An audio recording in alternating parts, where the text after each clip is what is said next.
இங்கே ஒரு அம்மா தன்னுடைய ஒரே பொண்ணை ஸ்கூல் வாசல் வரைக்கும் வந்து அனுப்பி வைக்கிறாங்களா. ஈவினிங் சீக்கிரமாகவே வந்து அம்மா கூப்பிட்டுக்கிறேன்னு சொல்ல அந்த பொண்ணும் சாயங்காலம் வரையில எனக்கு பிடிச்சமான லாலிபாப் வாங்கிட்டு வாங்கம்மா அப்படின்னு சொல்லிட்டு பை பை சொல்லிட்டு உள்ளுக்குள்ள போறாளா. பாவம் அந்த அம்மாவுக்கும் தன்னுடைய பொண்ணை தான் இப்பதான் வந்து கடைசி தடவை பார்க்க போறோம் அப்படின்றது தெரியாது. சாயங்காலம் தன்னுடைய பொண்ணை ஸ்கூல் விட்டு கூப்பிட்றதுக்காக போனா மார்ச்சரியில பொண்ணமா இருக்கா, உடம்பெல்லாம் காயத்தோட தன்னுடைய பொண்ணை பார்த்து அழுதுட்டு இருக்க. தன் பொண்ணுக்கு பிடிச்சமான லாலிபாப்பை வாங்கிட்டு வந்திருப்பாளா. வேகமா எடுத்து கொண்டுட்டு போய் தன் பொண்ணுக்கிட்ட கொடுத்துட்டு, இங்க பாத்தியா உன்னுடைய ஃபேவரட்டான ஸ்ட்ராபெரி லாலிபாப், நீ கேட்ட இல்லையா, எங்க வாங்கிட்டு அம்மாவை பார்த்து சிரிப்பாப்போம் அப்படின்னு சொல்லி அழுதுட்டே தன் பொண்ணை பார்த்துட்டு, இதுக்காக அம்மாவை பார்த்து நீ சிரிக்க மாட்டேன்னு சொல்ற பாப்பா அப்படின்னு சொல்லிட்டு ரொம்ப சோகமா அவங்க அழுதுட்டு இருக்காங்களா. இந்த சின்ன வயசுல என்னுடைய பொண்ணுக்கு இந்த மாதிரியான ஒரு சாவு எங்க தப்பு நடந்தது அப்படின்னு யோசிக்கிற அந்த அம்மாவோ அதுக்கு காரணமானவங்களுக்கு தண்டனை வாங்கி கொடுக்கணும் அப்படின்றதுக்காண்டி கோர்ட் வாசலுக்கு வராளா. கொற்ற மலையில தான் பொண்ணோட சாம்பலை ஒரு பாக்ஸ்ல போட்டு வச்சு அழுதுகிட்டே உள்ளுக்குள்ள வந்து நீதிக்காக என்ட்ரி ஆக, அங்கேயும் அந்த கொலையை பண்ணதோ அந்த மிகப்பெரிய ஸ்கூலோட ஓனரோட பையன்தான். அவனும் இந்த வயசுலயே ஒரு மான்ஸ்டர் மாதிரி சிரிச்சிட்டு இருக்கான். கொஞ்சம் கூட வந்து ஒரு குழந்தைய கொன்னோமே அப்படின்ற குற்ற உணர்ச்சியே இல்லாம நின்றுட்டு இருக்க. பத்திரிகைக்காரங்களும் ஒரு பக்கம் ரொம்ப பரபரப்பா அந்த நியூஸை பத்தி பேசிட்டு இருக்காங்க. கோர்ட்லயும் போதுமான ஆதாரம் இல்லாதனால அந்த பையனை ரிலீஸ் பண்றதோட மட்டும் இல்லாம இறந்து போன சின்ன பொண்ணுக்கும் வந்துட்டு மென்டல் ரீதியா வந்து ப்ராப்ளம் இருக்கு, அதனால அவளே சூசைட் பண்ணிக்கிட்டா அப்படின்னு சொல்லிட்டு கேஸை முடிச்சிடுறாங்களா. ஹீரோயினான அம்மனாலையும் இதை தாங்கிக்கவே முடியல. வேகமா போய் அவங்க கிட்ட எல்லாமே என் பொண்ணுக்கு மென்டல் ப்ராப்ளம் எதுவுமே கிடையாது, நில்லுங்க அப்படின்னு சொல்லி கத்திட்டு இருக்காளா. இப்ப அவளுடைய ஹஸ்பண்டும் அவளை தடுத்து நிறுத்திட்டு இருக்கான். அந்த பையனோட மொத்த குடும்பமும் அவன் முன்னாடி வந்து நின்றுட்டு இருக்கா. அந்த பையனோட அப்பாவோ இந்த மாதிரி கத்துறதை விட்டுட்டு பேசாம உன் ஃபேமிலி கிட்ட பேசுறது நல்லது அப்படின்னு சொல்ல இப்ப தன்னுடைய ஹஸ்பண்டை திரும்பி பாக்குறாளா. அவனும் பாக்கெட்டுக்குள்ள எதையும் மறைச்சிட்டு இருக்கான். என்னடான்னு பார்த்தா இப்ப அவங்க கிட்ட இருந்து ஒரு பெரிய அமௌண்ட் தான் பொண்ணு கொன்னதுக்காக வாங்கி வச்சிருக்கான். இதை பார்த்துட்டு பயங்கரமா ஷாக் ஆயிடுறா. அட பாவி, அது உன்னுடைய சொந்த பொண்ணு, அவளை கொண்டிருக்காங்க, அவங்க கிட்ட இருந்து போய் நீ பணத்தை வாங்கிக்கியே அப்படின்னு சொல்லி கேட்க, அவனும் அசால்ட்டா நம்மளுடைய பொண்ணு வந்து இறந்து போயிட்டா, வேற வழியே கிடையாது, நம்மளுடைய லைஃப்பை நம்ம வந்து கொண்டு போறதுக்கு இந்த பொண்ணு நமக்கு உதவும் அப்படின்னு சொல்லிட்டு இருக்கானா. பக்கத்துல இருக்கக்கூடிய மாமியாரோ அவள் இறந்து போயிட்டா, அதுக்காக என்னமா பண்ண சொல்ற அப்படின்னு சொல்லி அசால்ட்டா பேசிட்டு இருக்காங்க. நம்மளோட ஹீரோயினுக்கும் பயங்கரமா கோவம் வந்துருதா. அவ உன்னுடைய சொந்த பொண்ணு, உங்களுடைய சொந்த பேத்தி, அப்படி இருக்கும்போது எதுக்காக இந்த மாதிரிலாம் பண்றீங்க அப்படின்னு சொல்லிட்டு இப்ப அந்த பணக்கார ஃபேமிலி கொடுத்த கார்டை அவங்க முன்னாடியே தூக்கி எரிஞ்சிடறாளா. இந்த கேவலமான மணி எனக்கு ஒன்றும் தேவையில்லை அப்படின்னு சொல்லிட்டு இருக்கு. இப்போ அந்த பையனோட அம்மாவோ எதுக்காக பெரிய நல்லவ மாதிரி நினச்சிட்டு இருக்க, இந்த கார்டில் இருக்கக்கூடிய அமௌண்ட்டை வச்சு கிட்டத்தட்ட 7-8 பிள்ளைகளை வந்து நீ வளர்த்துடலாம், அந்த அளவுக்கு அதில் பணம் இருக்கு, பேசாம வாங்கிட்டு வாயை மூடிட்டு போ அப்படின்னு சொல்லிட்டு இருக்க. இப்போ குழந்தைய கொன்ன அவனும் இவங்க சொன்னது எல்லாத்தையுமே கேட்ட இல்லையா, நான் தான் உன்னுடைய பொண்ணை கொன்னேன், அதுக்கு என்ன பண்ணணுன்ற அப்படின்னு சொல்லி தைரியமாக கேட்டுட்டு இருக்கான். இதெல்லாம் பார்த்துட்டு நம்மளுடைய ஹீரோயினுக்கு கோவந்துருதா.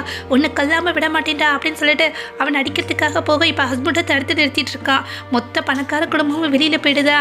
இப்போ ஹீரோயினோட ஹஸ்பண்டோ இங்கே பாரு, நம்மளுடைய பொண்ணு இறந்து போயிட்டா, நீயும் ஒரு நார்மலான லைஃபை வாழ்றதுக்கு வந்து ரெடியாக இல்லைன்னு வச்சுக்கோமே, நீயும் இறந்து போக வேண்டியது தான் அப்படின்னு சொல்லிட்டு இருக்கானா. அது மட்டும் இல்லாமல் உனக்கு இன்னும் வயசு இருக்கு, நம்ம சேர்ந்து இன்னும் நிறைய குழந்தைகளை பெற்றுக்கலாம் அப்படின்னு சொல்ல, நம்மளோட ஹீரோயினோ என்னுடைய வாழ்க்கையில் என்னுடைய பொண்ணுக்கு மட்டும்தான் இடம் இருக்கு, வேற குழந்தைக்கு வந்து இடமே கிடையாது, உனக்கு நிறைய குழந்தைங்க பெற்றுக்க ஆசை அப்படின்னா வேற ஒரு கல்யாணம் பண்ணிக்கோ, அதுக்கு வாழ்த்துக்கள் அப்படின்னு சொல்லிட்டு தன் பொண்ணோட சாம்பலை வச்சிருப்பாளையா அந்த பாக்ஸ் எடுத்துட்டு வெளியில வராளா.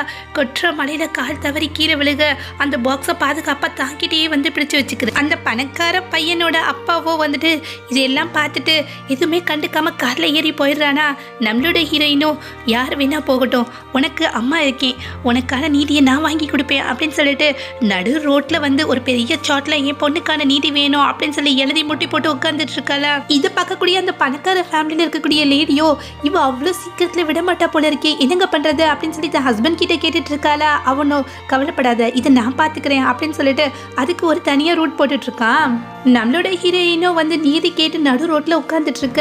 சுற்றி இருக்கக்கூடியவங்களோ இதுக்காக இவன் இந்த மாதிரிலாம் நின்றுட்டு இருக்கா, அதான் கேஸ் முடிஞ்சு போச்சே, ஒருவேளை இந்த பணக்காரங்கிட்ட இருந்து பெரிய அமௌண்ட்டை கறக்கிறதுக்காக தான் இந்த மாதிரிலாம் பிளான் பண்ணிட்டு இருக்கா போல அப்படின்னு சொல்லி பேசிட்டு இருக்கு. அவளுக்கும் இப்போ ஒரு ஃபோன் கால் வருதா. அதில் நான் ஒரு பிரபலமான ஜேர்னலிஸ்ட், உங்கள் பொண்ணுக்கு நீதி வாங்கி கொடுக்க நான் ஹெல்ப் பண்ணுறேன் அப்படின்னு சொல்லிட்டு ஒரு இடத்துக்கு கூப்பிடு. அந்த இடத்துல நடந்த எல்லா விஷயத்தையும் ரெக்கார்ட் பண்ணிட்டு நீங்கள் கிளம்புங்க, இதை நாங்கள் டிவியில் டெலிகாஸ்ட் பண்ணுறோம் அப்படின்னு சொல்லிட்டு நம்மளுடைய ஹீரோயினை அனுப்பிச்சு விட்டுற. நம்மளோட ஹீரோயினோ தான் பொண்ணோட ஸ்கூல் டீச்சரை மீட் பண்ணி அவங்கள எப்படியாவது வந்து இந்த கேஸுக்கு வந்து ஆதரவாக வந்துட்டு திருப்பலாம் அப்படின்னு சொல்லிட்டு போகிறாளா. அந்த இடத்துலையோ டிவியில் ஒரு ப்ரோக்ராம் வந்து டெலிகாஸ்ட் ஆகிக்கிட்டு இருக்கு. அதில் இந்த குழந்தை இறந்த கேஸில் வந்துட்டு புதுசாக வந்து ஒரு திருப்பம் ஏற்பட்டிருக்கு அப்படின்னு சொல்லிட்டு ஸ்கூல் டீச்சர் உட்காந்துட்டு பேட்டி கொடுத்துட்டு இருக்கா. அவளும் வந்துட்டு அந்த பொண்ணு ரொம்பவுமே வந்துட்டு ரூடா எல்லாத்துட்டையும் வந்து பிஹேவ் பண்ணுவாளா. அது மட்டும் இல்லாமல் அந்த பொண்ணுக்கு மன ரீதியாகவும் ஏதோ பாதிப்பு இருக்கு போல இருக்கு அப்படின்னு சொல்ல, இப்போ நம்மளுடைய ஹீரோயினுக்கும் தூக்கி வாட்டி போட்டுருது. அங்கே இருக்கக்கூடிய எல்லாருமே வந்து இதை பற்றி தப்பாக பேசிகிட்டு இருக்காங்களா. இது போதாதுக்கு அவங்க கிட்ட இருந்த பணத்தை வாங்கிட்டு ஹஸ்பண்டும் அந்த இடத்துல வந்து உட்காந்து பேட்டி கொடுத்துட்டு இருக்கான். உங்களுடைய பொண்ணுக்கே ஏதாவது வந்து மென்டல் ரீதியாக வந்து ப்ராப்ளம் இருந்துச்சா அப்படின்னு சொல்லி கேட்க, அவனும் ஆமான்னு சொல்ல நம்மளுடைய ஹீரோயினும் உடஞ்சு போய் அந்த இடத்துல உட்காந்துடுறா. சுற்றி இருக்கக்கூடிய எல்லாருமே இதை ஷாக்கிங்காக பார்த்துட்டு இருக்க. பார்த்ததுக்கு நம்மளுடைய ஹீரோயின் வந்து பேட்டி கொடுத்துருப்பா இல்லையா, அந்த வாய்ஸை வந்துட்டு மாடுலேஷன் பண்ணி நம்மளுடைய ஹீரோயினும் அந்த பணக்கார ஃபேமிலி கிட்ட ஒரு பெரிய அமௌண்ட்டை கேட்குற மாதிரி அந்த டிவி ப்ரோக்ராமில் டெலிகாஸ்ட் ஆகிட்டு இருக்குமா. இதை பார்த்துட்டு இருக்க அவளும் வந்து பயங்கரமாக ஷாக் ஆயிடுறா. பார்த்ததுக்கு சுற்றி இருக்கக்கூடியவங்களோ இவ்வளோ கேவலமான அம்மாவை இப்போ தான் பார்க்குறேன், பொண்ணு இறந்து போயிட்டா அதை பயன்படுத்திக்கிட்டு அவங்க கிட்ட பணத்தை கிட்ட மறுத்திட்டு இருக்காளே அப்படின்னு சொல்லிட்டு அவளை கழுத்தை பிடிச்சி அந்த இடத்த விட்டு வெளியில் தள்ளி விட்டுறாங்களா. இருக்கிற எல்லா வழியும் க்ளோஸ் ஆயிடுச்சு.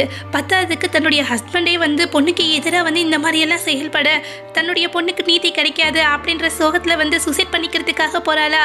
பார்த்தா டிவிலேயோ அந்த பெரிய பணக்காரன் இருக்கான் இல்லையா, அவனும் வந்து பெஸ்ட்டு ரிச் பர்சனுக்கான அவார்டு வாங்கிக்கிட்டு இருக்கான். இதை பார்த்துட்டு நம்மளுடைய ஹீரோயின் பயங்கரமாக ஷாக் ஆயிடுறா. இவனுக்குலாம் வந்துட்டு இப்படி ஒரு அவார்டா, இவங்களை வந்து சும்மா விடக்கூடாது அப்படின்னு சொல்லிட்டு ஒரு பிளான் போடுறாளா. இவங்களை எதிர்த்து நேரடியாக மோத முடியாது அப்படின்றதுக்காக அவங்கள ரிவெஞ்ச் எடுக்கிறதுக்காகவே ஒரு பிளாஸ்டிக் சர்ஜரி பண்ணிக்கிறதுக்காக ஒரு ஃபேமஸான டாக்டரை போய் மீட் பண்ணுறா. நம்ம ஹீரோயினை மீட் பண்ணக்கூடிய அவரோ உங்களுடைய ஸ்கின்னே ஆல்ரெடி வந்து இவ்வளோ அழகாக இருக்கும் போது நீங்கள் எதுக்காக பிளாஸ்டிக் சர்ஜரி பண்ணிக்கணும் அப்படின்னு சொல்லி கேட்டுட்டு இருக்காரு. ஆப்ரேஷன் பண்ணும் போது நிறைய பெயின் ஏற்படும் அப்படின்னு சொல்ல அவளோ இதை விட பல காயங்களை வந்து நான் அனுபவிச்சிட்டேன், இதெல்லாம் பெரிய விஷயமே கிடையாது, ஆப்ரேஷனுக்கு நான் தயாராக இருக்கேன் அப்படின்னு சொல்ல நம்மளுடைய ஹீரோயினோட முகத்திலேயோ பிளாஸ்டிக் சர்ஜரி பண்ணி இப்போ வேறு ஒரு பொண்ணோட முகமாக மாற்றிடுறாங்க. அப்போ இருந்து தன்னுடைய கவுண்ட் டவுனை வந்து ஸ்டார்ட் பண்ணுறா. அந்த மொத்த குடும்பத்தையும் பழி வாங்கிறதுக்காக களத்துல இறங்க நேரா அந்த பணக்கார குடும்பத்துல தான் பொண்ணை வந்து கொண்டிருப்பா இல்லையா, அந்த பையனுக்கு ஒரு இங்கிலீஷ் டீச்சர் வேணும் அப்படின்னு சொல்லி அட்வர்டைஸ்மெண்ட் வருமா. அதை பார்த்துட்டு அந்த வீட்டுக்குள்ள வந்து டீச்சரை வந்து என்ட்ரி கொடுக்குறா. இப்போ அந்த பணக்காரன் கிட்ட வந்து தன்னுடைய சர்டிஃபிகேட் எல்லாத்தையுமே காமிக்க அவனும் வந்து பொண்ணுங்களோட விஷயத்துல பயங்கரமான வீக்கானவனா இருக்கான். இப்போ நம்மளுடைய ஹீரோயினை பார்த்த உடனேமே அவளுடைய அழகுல வந்து ரொம்பவுமே மயங்கி போயிடுறான். நம்மளுடைய ஹீரோயினும் வந்துட்டு அவனை மயக்கிறதுக்கு என்னென்ன பண்ணணுமோ எல்லாத்தையுமே பண்ணிட்டு இருக்கா. இப்போ ஒரு ரிவெஞ்சுக்கான ஒரு போயத்தை அழகா சொல்லிட்டு இருக்காளா. அதை கேட்டுட்டு அவனும் நீங்கள் இங்கிலீஷ் ரொம்ப அழகாக வந்து ப்ரொனவுன்ஸ் பண்ணுறீங்க, என்னுடைய பையனுக்கு வந்து இங்கிலீஷை நல்லபடியாக கற்றுத்தாங்க, அவனை அப்ராடுக்கு அனுப்பணும், அப்படி அனுப்பணும்னு வச்சுக்கோங்களேன், அவனுக்கு வந்து இங்கிலீஷ் தேவைப்படுது, அதுக்காக தான் அப்படின்னு சொல்லி அவளுக்கு ஒரு அப்பாயின்மெண்ட்டை போட்டு தன்னுடைய ஒய்ஃப் கிட்டே அனுப்பி வைக்கிறானோ. அந்த பணக்காரியை வந்துட்டு பிளாஸ்டிக் சர்ஜரி பண்ண நம்மளுடைய ஹீரோயினை பார்த்துட்டு நீங்கள் ரொம்ப அழகாக இருக்கீங்க அப்படின்னு சொல்லிட்டு அதனால தான் என்னுடைய ஹஸ்பண்ட் உங்களை அப்பாயிண்ட் பண்ணியிருக்காரா என்ன அப்படின்னு சொல்லி யோசிச்சுட்டு இருக்கு. அவளை பார்த்தோன்னே நம்மளுடைய ஹீரோயினுக்கோ பழைய விஷயங்கள் எல்லாமே ஞாபகத்துக்கு வருது. தன் பொண்ணை கொன்னதுக்காக வந்துட்டு ஒரு பெரிய கோடை தூக்கி எரிஞ்சிட்டு இங்கே பாரு இதில் இருக்கக்கூடிய பணத்துக்காக கிட்டத்தட்ட 7 குழந்தைகளை நீ வளர்க்கலாம், அதை எடுத்துகிட்டு பேசாமல் அமைதியாக போ, இந்த கேஸை வாபஸ் வாங்கிடு அப்படின்னு சொல்லி அசால்ட்டாக பேசியிருந்திருப்பாள். இதெல்லாம் யோசிச்சு பார்த்துட்டு கிடையாது மேடம், ஆக்சுவலாக வந்துட்டு என்னுடைய லிவிங் எக்ஸ்பென்ஸ்க்காக தான் இந்த வேலையை வந்து நான் பார்க்கறதுக்காக வந்திருக்கேன் அப்படின்னு சொல்லிட்டு இருக்க. யோசிச்சுட்டு இருக்காளா. பார்த்தா அந்த இடத்துல ஒரு பெரிய அலறல் சத்தம் கேட்குது. என்னன்னு பார்த்தா அந்த வீட்டில் ஒர்க் பண்ணக்கூடிய ஒரு பொண்ணு அந்த பணக்காரனோட பையன் வந்து அஃபியூஸ் பண்ணிட்டு இருப்பான். அவளும் வந்து அவன்கிட்ட இருந்து தப்பிச்சு வெளியில ஓடி வந்திருப்பாளா.